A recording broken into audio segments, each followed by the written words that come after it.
নমস্কার সবাইকে। সবার ধ্যান ছিল ভারতের দিল্লিতে হওয়া ঘটনাটার দিকে। রেড ফোর্টের সামনে যে ঘটনাটা ঘটেছে সেটার দিকেই সবার ধ্যান ছিল।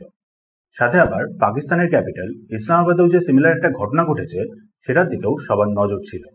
বাট ইন্টারেস্টিংলি সেই একই সময় আবার অন্যদিকে বাংলাদেশের ঢাকাতেও টোটাল 17টা জায়গায় এক্সপ্লোশন হয়েছে, যে তারপরেই আবার পুরো বাংলাদেশ জুড়ে নেশন ওয়াইড প্রোটেস্ট। মনে হচ্ছে যেন যেভাবে ইউনুস পাওয়ারে এসেছিলেন শেখ হাসিনাকে সরিয়ে, ঠিক সিমিলার ভাবেই পুনরায় আবার শেখ হাসিনা রিটার্ন করতে চলেছেন সেই স্বয়ং ইউনুসকেই সরিয়ে। কি হচ্ছে পুরো ব্যাপারটা জেনে নিন। নভেম্বরের 10 তারিখে জানেন ভারতের লালকেল্লার সামনে ঘটনাটা ঘটেছিল সন্ধ্যের দিকে। বাট আশ্চর্যজনকভাবে সেই সেম দিনেই সকাল থেকেই বাংলাদেশেও সিমিলার ঘটনাগুলো ঘটা শুরু হয়ে গিয়েছিল। টোটাল 17টা জায়গায় এরকম ঘটনা ঘটেছে, কোথাও বাসে, কোথাও গাড়িতে, তো কোথাও আবার একেবারে ব্যাংকেই।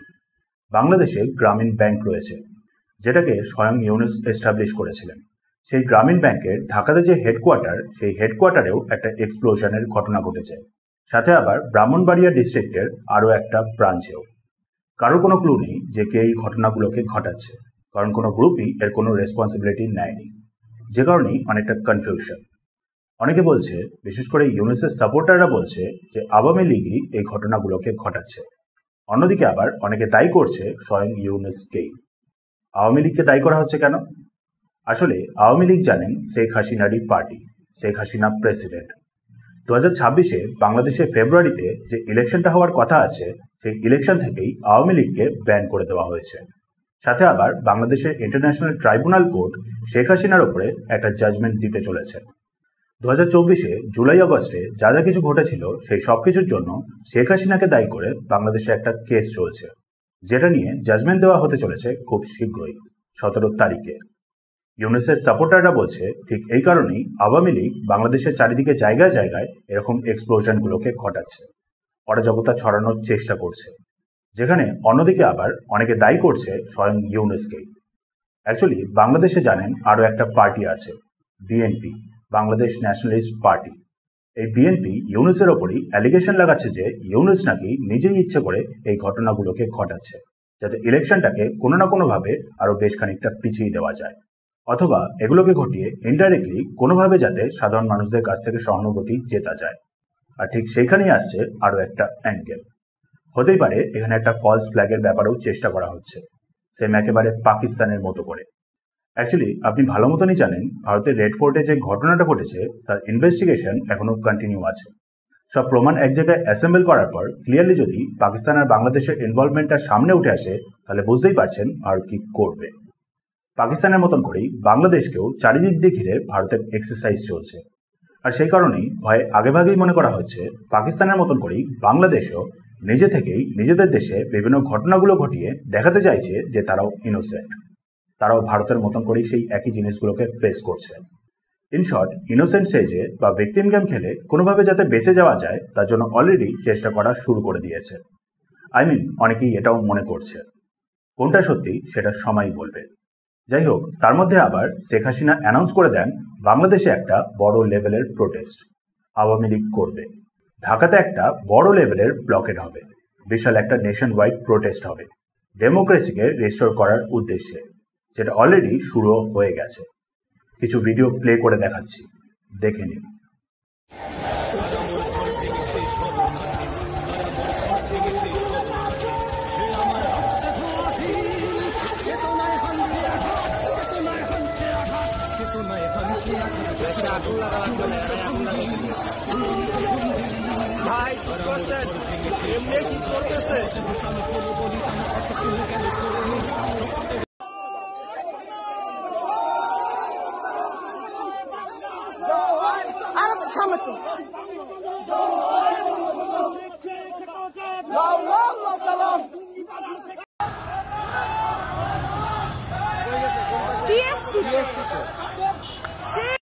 এই মুহূর্তে আমরা দেখছি এই রাজধানীর টিএসসি এলাকায় এই মুহূর্তে দুইটি ককটেল বিস্ফোরণের ঘটনা ঘটেছে।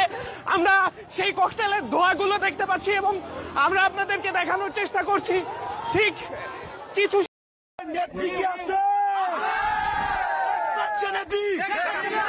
পালাও শেখ হাসিনা শেখ হাসিনা শেখ হাসিনার কিছু হলে চলবে আগুন ঘরে ঘরে শেখ হাসিনার কিছু হলে